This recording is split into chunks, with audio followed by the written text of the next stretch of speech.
واللہ العظیم اللہ کے راستے میں خرچ کر کے دیکھو اور اس کی برکتیں دیکھو کہ اس کے سبب اللہ دنیا میں آپ پر رزق اور روزی کے کیسے دروازے کھولتا ہے۔ کویت کے ایک بہت بڑے مالدار کا انتقال ہوا، کافی دینے والے، کاروں کی کمپنی تھی، 50,000 یتیم بچے دنیا بھر میں ان کے خرچ پہ پلتے تھے۔ ان کی وفات پر کویت سے شائع ہونے والے میگزین المجتمع نے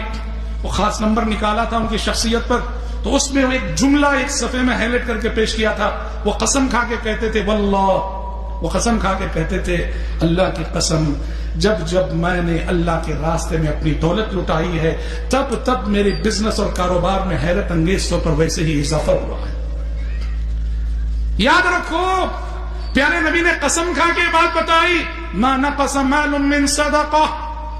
کبھی اللہ کی قسم کھا کے اللہ کے نبی کہتے ہیں صدقہ کرنے سے کبھی کسی کا مال گھٹتا نہیں گھٹتا ہے۔